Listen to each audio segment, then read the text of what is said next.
Hi everyone, welcome back to the channel commerce by Nitya Tomar. हम कर रहे हैं क्लास 11th अकाउंट्स का chapter 1 that is introduction to accounting. Last chapter में हमने कवर किया था व्हाट इज़ अकाउंटिंग, अकाउंटिंग की प्रोसेस क्या होती है एंड ऑब्जेक्टिव्स ऑफ अकाउंटिंग। मैं आपको एक बात बताना चाहती हूँ, ये जो पॉइंट्स है ना they are very repetitive. So these objectives of accounting can also serve as functions of accounting. अगर आपसे पूछा जाए what are the functions of accounting, you can say determining profit और loss, maintaining financial records, financial position, facilitating management, providing info to users and protecting business assets। तो इसी को objectives को ही आप functions of accounting में भी लिख सकते हो। इसके बाद हमारा आ जाता है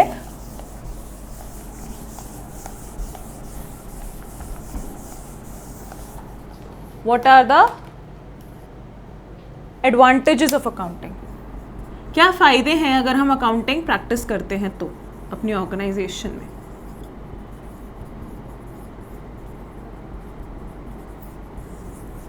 okay, now the first is हमें फाइनेंशियल इंफॉर्मेशन मिल जाती है हमारे बिजनेस के बारे में,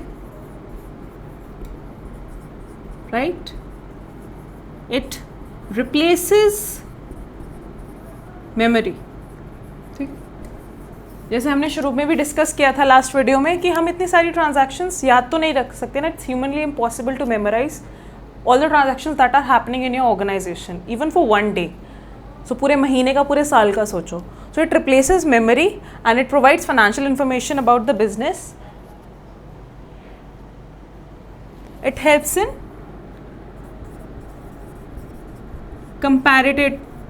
comparative study। what do you mean by comparative study? जब आप अपनी ऑर्गेनाइजेशन को किसी और ऑर्गेनाइजेशन के साथ कंपेयर करना चाहते हो तो आप अपने फाइनेंशियल रिकॉर्ड्स लोगे और आप उस कंपनी के फाइनेंशियल रिकॉर्ड्स लोगे, दोनों को कंपेयर करोगे। So you can infer from that if you are doing better than that particular organisation और that particular organisation is doing better than yours. Even comparison ज़रूरी नहीं है कि हमेशा दूसरी ऑर्गेनाइजेशन से ही हो, आप खुद से भी कंपेयर करके देख सकते हो ऑफ प्रीवियस ईयर्स। यानी कि आपने इस साल कैसा परफॉर्म किया और आप पिछले साल के फाइनेंशियल रिकॉर्ड्स उठाकर भी कंपेयर कर सकते हो कि लास्ट ईयर मेरी कंपनी की परफॉर्मेंस कैसी थी और इस साल मेरी कंपनी की परफॉर्मेंस कैसी है। हैज़ इट प्रोग्रेस्ड और हैज़ इट डिक्लाइंड। ठीक है, तो इसमें हम यूज़ करते हैं दो टर्म्स, इंटर और इंट्रा।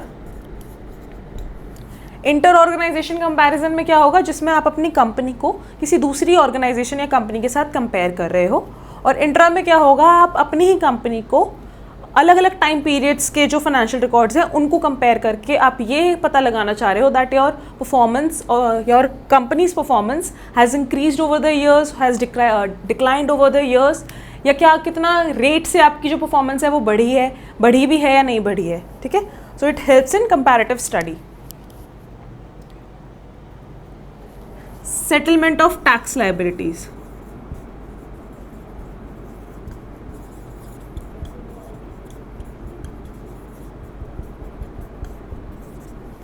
ठीक है, अब आपको पता है कि किसी भी कंपनी के लिए, ऑर्गेनाइजेशन के लिए टैक्स पे करना इज़ कंपलसरी। अगर आप कोई ऑर्गेनाइजेशन रन कर रहे हो जहाँ पर आपकी इनकम एक पर्टिकुलर अमाउंट से ज़्यादा है तो यू आर लायबल टू पे टैक्स टू द गवर्नमेंट। तो उसमें भी हमारी जो अकाउंटिंग है वो हेल्प करती है। कैसे? आप सारे रिकॉर्ड्स मेंटेन कर रहे हो, उसमें पता है, उससे आपको पता लग जाता है कि आपकी टैक्स लायबिलिटी कितनी बन रही है, आपका नेट प्रॉफिट कितना है, आपका ग्रॉस प्रॉफिट कितना है, आप कितनी कौन सी इनकम पे आपको टैक्स देना है, किस पर नहीं देना है, कौन सी ऐसी चीज़ें हैं which are exempt from tax, ये सारा हमें अकाउंट से पता चल जाता है। तो सेटलमेंट ऑफ टैक्स लायबिलिटीज़, आप जब अकाउंट्स प्रिपेयर करते हो you know precisely that on what amount you are liable to pay tax and if you are liable to pay tax or not at all। ठीक है, then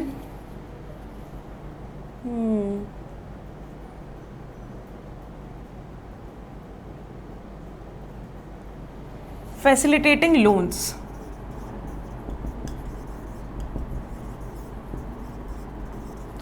जब आप bank के पास loan लेने जाते हो या किसी फाइनेंशियल इंस्टीट्यूशन के पास लोन देने जाते हो, वो आपसे सबसे पहले उसकी चिंता क्या है कि भाई ये लोन तो ले लेगा, कहीं ये वापस कर भी पाएगा या नहीं। तो अगर कोई कंपनी किसी बैंक के पास या फाइनेंशियल इंस्टीट्यूशन के पास या इन्वेस्टर्स के पास या मान लो जनरल पब्लिक के पास भी फंड्स के लिए जाती है, ठीक है, या फिर बैंक के पास लोन के लिए जाती है, किसी फाइनेंशियल इंस्टीट्यूशन के पास लोन के लिए जाती है, तो वो क्या देखकर उसको लोन देंगे?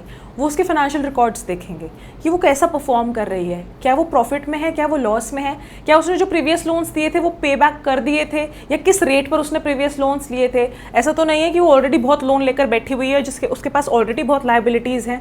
तो इन सब चीज़ों में हमारी अकाउंटिंग कैसे हेल्प करता है? अगर आपके अकाउंट्स में ये रिफ्लेक्ट हो रहा है that your business is in the profit and you have a strong financial position, तो आपको लोन्स भी आसानी से दे देते हैं बैंक्स या financial institutions. Evidence in court, ये मैंने लास्ट वीडियो में भी बताया था।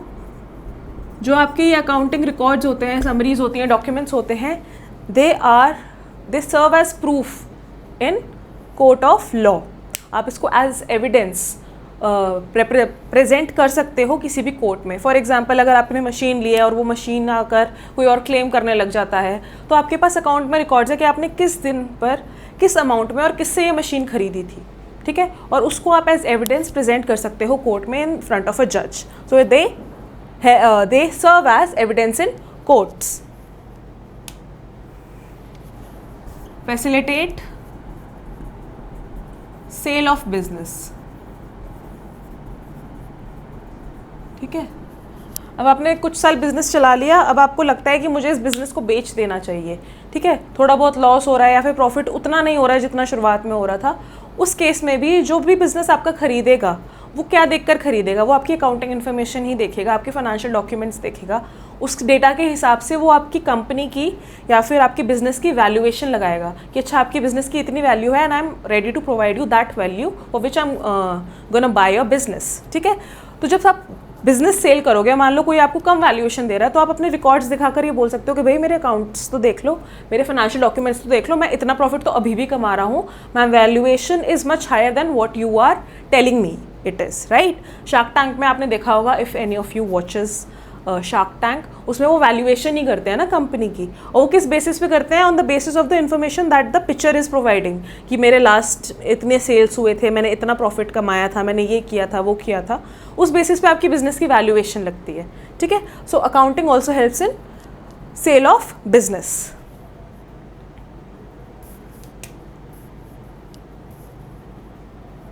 Assistance in event of insolvency,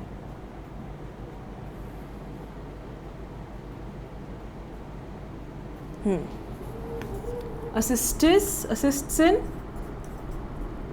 event of insolvency। अब इंसॉल्वेंसी का क्या मतलब होता है?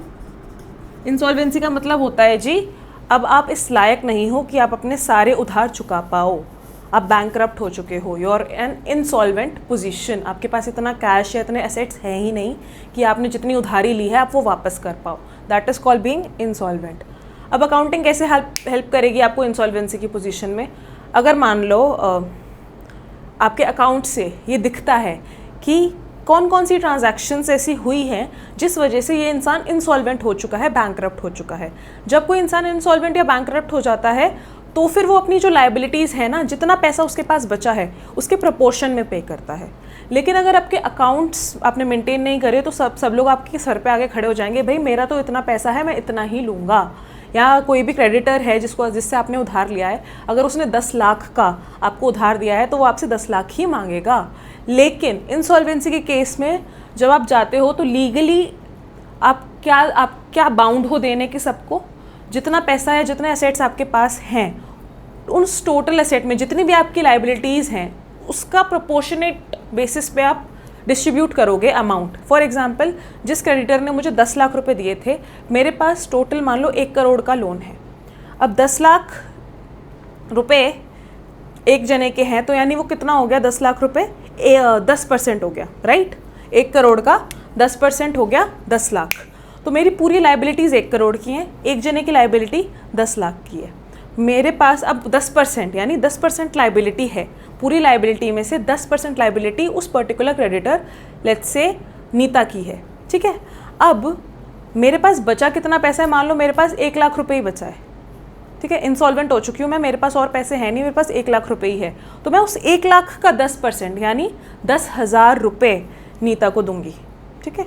लेकिन अगर मेरे पास अकाउंटिंग इन्फॉर्मेशन होती ही नहीं, वो जो उसमें मैं रिफ्लेक्ट ही नहीं कर रहा होता कि मैं इंसॉल्वेंट हूँ, तो नीता तो मुझसे 10 लाख रुपए ही मांग रही होती ना।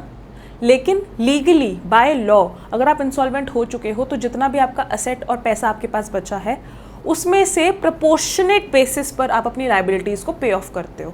ठीक है। Helps in partnership account.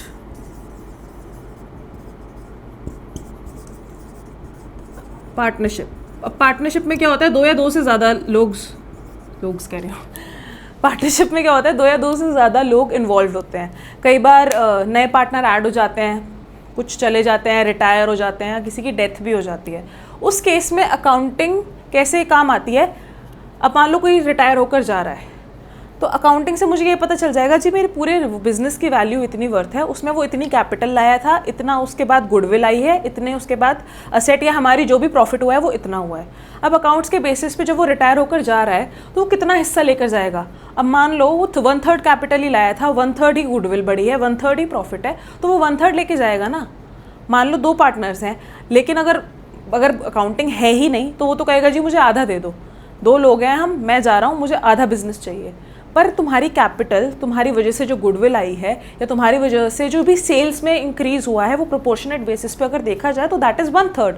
तो मैं पूरे बिजनेस का 1/3 उसको दूंगी, बाकी 2/3 अपने पास रखूंगी, and that is possible because of accounting. अगर अकाउंटिंग नहीं होती तो he would have been liable to ask for 50% of the business. तो पार्टनरशिप अकाउंट में भी अकाउंटिंग बहुत हेल्प करती है। जब भी कोई पार्टनर रिटायर हो रहा है, किसी की डेथ हो गई है या कोई नया पार्टनर ऐड हो रहा है तो वो कितनी गुडविल लेकर आए, कितनी कैपिटल लेकर आए ताकि वो हमारे बिजनेस का पार्टनर बन जाए, फिर उसको कितना शेयर दिया जाएगा, that is also on the basis of accounting. Okay, so I hope आपको इसके एडवांटेजेस समझ आ गए होंगे सारे। इसमें से आप जो भी, ऐसा कुछ नहीं है कि आपको रटना है, you can easily see and understand. Conceptual है सारा, आपको याद करने की या रटने की ज़रूरत नहीं है। आप अगर अपने माइंड में भी सोचोगे कि अकाउंट्स हम क्यों बना रहे हैं, भाई मुझे याद ना रखना पड़े, मुझे अपने बिज़नेस के बारे में इंफॉर्मेशन मिल जाए, जब मैं बिज़नेस बेचना चाहूँ तो मुझे फैसिलिटेशन हो। इंसॉल्वेंसी के केस में मान लो मैं बिल्कुल लुट-पुट गया हूँ तो मुझे उसके बाद किसको कितना पे करना है ये मुझे अकाउंटिंग हेल्प करेगी। कंपैरेटिव स्टडी में मैं कंपेयर करना चाह रहा हूँ दूसरे बिजनेस से या अपने पिछले परफॉर्मेंस से, उसमें हेल्प करेगी। टैक्स लायबिलिटी मेरी कितनी क्या बनती है उसमें हेल्प करेगी। पार्टनरशिप अकाउंट में कोई पार्टनर आ रहा है, कोई जा रहा है, किसी की डेथ हो गई है, उसमें हेल्प करेगी। मुझे बैंक से लोन चाहिए तो लोन क्या देख कर देगा बैंक, मेरे अकाउंट्स देख कर देगा कि मैं प्रॉफिटेबल पोजीशन में हूँ, मेरे फाइनेंशियल पोजीशन इतनी स्ट्रांग है या नहीं। तो ये सारे क्या है, एडवांटेजेस ऑफ अकाउंटिंग। ठीक है। अब जब किसी चीज़ के एडवांटेजेस होते हैं ना तो उस चीज़ के डिसएडवांटेजेस भी होते हैं। There are always pros and cons to everything. तो लिमिटेशंस, डिसएडवांटेजेस ना बोलकर हम क्या बोल सकते हैं, लिमिटेशंस ऑफ अकाउंटिंग। ठीक है। What are the areas where accounting lacks in helping you out. ठीक है। सबसे पहला है, it is not fully exact. ठीक है। अकाउंटिंग फुल्ली एग्जैक्ट या एक्यूरेट इन्फॉर्मेशन नहीं देती है। ऐसा क्यों होता है, देखो कुछ आइटम्स ऐसे होते हैं ना, फॉर एग्जाम्पल मैंने अपना माल बेचा किसी को अपने बिजनेस में और उसने मुझसे उधार लिया है। ठीक है, वो मेरा डेटर है। अब हुआ क्या, मैंने उसको उधार दे तो दिया, ऐसी मैंने 2-3 जगह और उधार दे रखा है। अब आप अकाउंटिंग में ना आप हमेशा बेस्ट केस सिनेरियो लेकर नहीं चलते हो, आप वर्स्ट केस सिनेरियो लेकर चलते हो कि अब मैंने मान लो 10 लाख का उधार दे रखा है इधर उधर, तो 10 लाख के 10 लाख वापस आ जाए मेरे पास, ऐसा होना थोड़ा सा मुश्किल हो सकता है। तो as a smart business woman what I would do, I would say 10% मैं मान के चल सकती हूँ दैट 10% शायद मेरा उधार वापस ना आए। तो 10 लाख का 10% इज़ 1 लाख रुपए। तो वो 1 लाख मैंने क्या किया, एस्टिमेट किया, प्रेडिक्ट किया कि इस 10 लाख उधार में से 1 लाख जो है मेरे बैड डेट्स होने के चांसेस हैं, तो मैं प्रोविजन बना देती हूँ, प्रोविजन फॉर बैड डेट्स या प्रोविजन फॉर डाउटफुल डेट्स। ये मैं डाउटफुल हूँ कि 10 लाख में से 1 लाख वापस आएगा या नहीं आएगा। अब मान लो 9,50,000 वापस आ जाता है या मान लो 7 लाख वापस आ जाता है। ठीक है, आपने क्या प्रेडिक्ट किया था, 1 लाख आया क्या, या तो 50,000 ज़्यादा आ गया 9,50,000, या फिर 3 लाख कम आया है 7 लाख आया है, यानी 9 लाख से मतलब आपने जो प्रेडिक्ट किया था उससे भी 2 लाख का और एक्स्ट्रा लॉस हो गया है।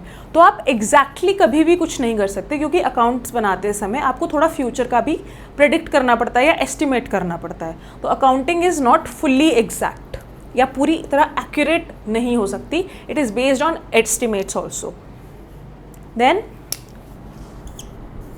Unrealistic information.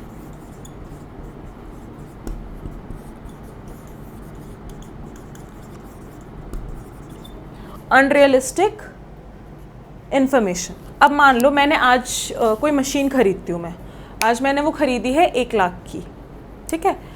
अब जब उसकी कॉस्ट मुझे 1 लाख पड़ी है, अब 2 साल बाद मान लो टेक्नोलॉजिकल एडवांसमेंट इतना ज़्यादा हो गया कि वो जो मशीन है ना, अब वो 10,000 की भी नहीं बची है। टेक्नोलॉजिकल अपग्रेडेशन इतना ज़्यादा हो गया और मैं उस पर डेप्रिसिएशन मान लो 10,000 रुपये लगा रही हूँ साल का। तो 2 साल बाद, 1 साल 10,000 कम हुई तो 90,000 की हो गई, फिर दूसरे साल 10,000 कम हुई तो 80,000 की हो गई। तो 2 साल बाद मेरी बुक्स में वैल्यू उसकी कितनी है? 80,000, ठीक है। क्योंकि अकाउंट्स में हमेशा हिस्टोरिकल कॉस्ट, जिस कॉस्ट पे आपने मशीन को या असेट को लिया है, आप वही कॉस्ट लेकर चलोगे, डेप्रिसिएशन माइनस करते चले जाओगे। तो 2 साल बाद मेरी बुक्स में वो कितनी है? 80,000 की। लेकिन टेक्नोलॉजिकल अपग्रेडेशन के कारण 2 साल मार्केट में वैल्यू उसकी कितनी है? 10,000 भी नहीं है, और आप 80,000 की वो मशीन दिखा रहे हो अपने अकाउंट्स में। तो वो क्या है? अनरियलिस्टिक इन्फॉर्मेशन है, ठीक है। तो फ्लक्चुएशंस जब होते हैं एनवायरनमेंट में, तो एट टाइम्स जो आपकी अकाउंट्स की इन्फॉर्मेशन है ना, वो अनरियलिस्टिक हो जाती है। उस टाइम पर अब कोई भी उसे 80,000 की तो नहीं खरीदेगा, पर मेरे अकाउंट्स में तो भाई वो 80,000 की ही चढ़ी हुई है, और उतनी ही चढ़ेगी, 10-10 हज़ार रुपये कम होगी। वो सीधा स्क्रैप पे नहीं आ जाएगी, या सीधा वो 10,000 पे मार्केट वैल्यू पे मैं उसको नहीं लेकर आऊँगी, ठीक है। ये सबसे बड़ा limitation is ignores qualitative items, ठीक है। मैंने बताया था अकाउंट्स में हमेशा हम फाइनेंशियल आइटम्स या फाइनेंशियल ट्रांजैक्शंस को ही कंसिडर करते हैं, which can be quantified, which can be converted into monetary value. Quality से हमें कोई लेना देना नहीं है। मेरा स्टाफ कितना लॉयल है, कितना ईमानदार है, उसकी वजह से मेरी कंपनी की स्ट्रेंथ कितनी बढ़िया है कि मुझे बार बार नए एम्प्लॉयज़ लाकर उनको ट्रेन नहीं करना पड़ता, उससे मैं कितना पैसा बच रहा है। ये सारे क्वालिटेटिव आइटम्स हैं, लेकिन इनका इम्पैक्ट बिजनेस पर पड़ता है, पर अकाउंटिंग में ये सारी चीज़ें आप कंसिडर नहीं कर सकते। That is one of the most important limitation of accounting जो मुझे लगता है। इग्नोर्स प्राइस चेंजेस, ये तो हम कर ही चुके हैं। जो इस कॉस्ट पे आपने लिया है एसेट, आप उसी पे रिकॉर्ड करोगे। जो भी current market price changes fluctuate हो रहे हैं, कुछ चीज़ों के प्राइसेस तो हर महीने भी फ्लक्चुएट होते हैं। आपका अगर आपने स्टॉक खरीदा है और उसकी कॉस्ट आपको 10,000 पड़ गया, अगले महीने वही स्टॉक 20,000 का हो जाता है, लेकिन आपकी बुक्स में वो 10,000 का ही रहेगा। तो प्राइस लेवल चेंजेस जो हैं उनको इग्नोर करते हैं। तो करंट सिनेरियो में आप फुल्ली रिलाई नहीं कर सकते अकाउंटिंग इन्फॉर्मेशन में, क्योंकि वो थोड़ी सी तो पुरानी होती ही है, ठीक है। And it may lead to window dressing। अब विंडो ड्रेसिंग का क्या मतलब होता है?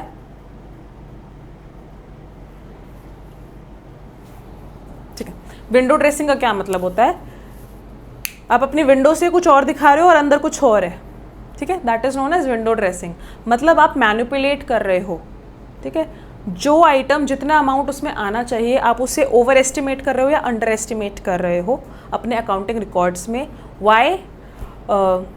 May be to show a stronger financial position in the market और to show a weaker financial position in the market, ठीक है। फॉर एग्जाम्पल, अगर मेरे मान लो प्रॉफिट्स हो रहे हैं, बहुत अच्छे प्रॉफिट्स हो रहे हैं, लेकिन मैं लालची इंसान हूँ, मुझे तो भैया अपने जो भी मैंने उधार लिया ना, मुझे उनका पैसा भी खा जाना है। जो मेरे इन्वेस्टर्स हैं, मुझे उनका पैसा भी खाना है, और मुझे जो गवर्नमेंट से सबसे, मुझे सबका पैसा खाना है। मैं बिल्कुल ही जिसे बोलते हैं ना बेईमान इंसान, वो हूँ। तो मैं क्या करूँगी, मैं अपने अकाउंट्स में ना लॉसेस दिखाना शुरू कर दूँगी, ठीक है, कि भाई मैंने तो इतने का सामान लिया था, वो तो बिका इतने का भी नहीं। 1 लाख का सामान लिया, 10,000 का भी नहीं बिका, मैं तो 90,000 पहले ही पानी में डूब गई हूँ। अब लॉस दिखा दिखा के मैं क्या दिखा रही हूँ? मैं अपने आप को इंसॉल्वेंट दिखा रही हूँ, बट असलियत में मेरे पास अच्छा खासा पैसा इकट्ठा हो चुका है जो मैं वापस नहीं देना चाह रही हूँ। तो that is known as window dressing. और कई स्मार्ट लोग हमारे जो मार्केट में इतने स्कैम्स होते हैं ना, जैसे हर्षद मेहता का स्कैम, अगर उस पर जो सीरीज़ आई थी वो भी अगर आपने देखी हो, तो उसमें ऐसे ही होता है, आप अकाउंट्स को मैनिपुलेट करते चले जाते हो, उसमें कुछ ना कुछ घोटाला करते चले जाते हो, उनकी फिगर्स को चेंज कर देते हो in order to show profit और loss which is not actually there.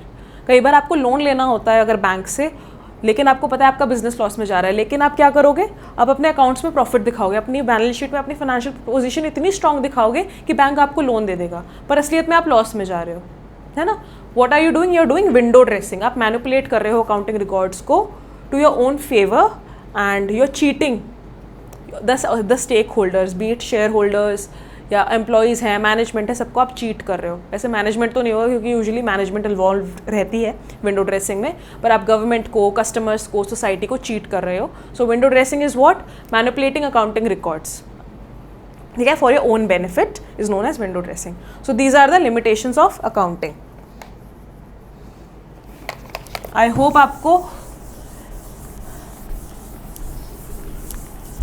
Accounting की एडवांटेजेस और लिमिटेशंस दोनों समझ आ गए होंगे। अकाउंटिंग प्रोसेस हम ऑलरेडी कर चुके हैं, हम एक बार रिवाइज और कर लेते हैं, ठीक है। अकाउंटिंग प्रोसेस कहाँ से स्टार्ट होता है, सबसे पहले आइडेंटिफिकेशन,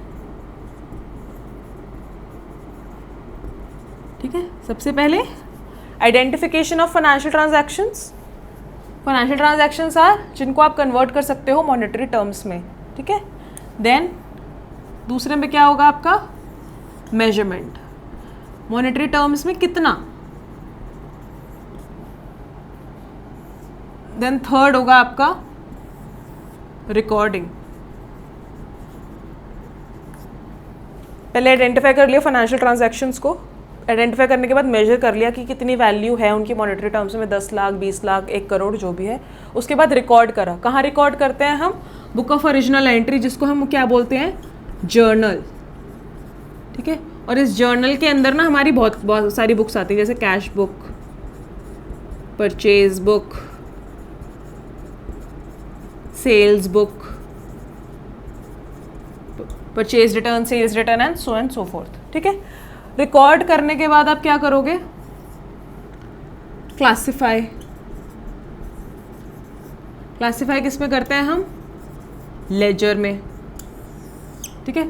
हर एक पर्टिकुलर हेड का अलग अकाउंट बना दिया। क्लासिफाई करने के बाद हम क्या करते हैं, समराइज, सारी इंफॉर्मेशन को समराइज कर लेते हैं क्रिस्प मैनर में। किसमें, P&L account, balance sheet, trial balance, trading account.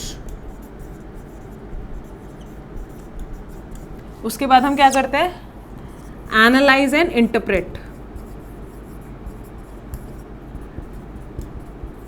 Analyse and interpret में मैंने क्या बताया था, जो आपकी समरी है उनके अलग अलग आइटम्स का आप एक दूसरे के साथ रिलेशनशिप ढूंढते हो, जैसे प्रॉफिट का सेल्स के साथ रिलेशन क्या है। तो ये हम कैसे करते हैं, हम रेशियोज कैलकुलेट करते हैं, gross profit ratio, net profit ratio, debt equity ratio, और उनको इंटरप्रेट करते हैं कि ये रेशियो की वैल्यू अगर इतनी है तो इससे मैं क्या इंटरप्रेट कर सकता हूँ कि मेरी कंपनी का प्रॉफिट कितना है इन कंपैरिजन टू सेल्स, बढ़ा है, घटा है। और लास्ट इज कम्युनिकेशन या कम्युनिकेट। किसको कम्युनिकेट करते हो आप ये results, to the users of accounting. Users of accounting information कौन हो सकते हैं, ओनर हो सकता है, management, employees, customers, government, suppliers, investors, potential investors जो इंटरेस्टेड हैं, बैंक्स, फाइनेंशियल इंस्टीट्यूशंस जिनसे आप लोन लोगे। So these are the users of accounting information जिनको आप ये सारे रिजल्ट्स कम्युनिकेट करते हो। सो आई होप आपको अकाउंटिंग की हमें ज़रूरत क्यों पड़ती है, अकाउंटिंग का मतलब क्या है, अकाउंटिंग की प्रोसेस, उसके क्या एडवांटेजेस हैं और उसके क्या लिमिटेशंस हैं, ये सारा बेसिक जो है वो आपको समझ आ गया होगा। अब आगे हम इसके बाद कंटिन्यू करने वाले हैं with branches of accounting and users of accounting. Branches of accounting, users of accounting and book keeping and accounting के बीच का डिफरेंस, ये हम करेंगे नेक्स्ट वीडियो में। आई होप आपको यहाँ तक की वीडियो पसंद आई होगी। अगर वीडियोस पसंद आ रही हैं then please subscribe to the channel and leave a comment if you have any query. I'll get back to you over that and I'll see you in the next video. Bye bye.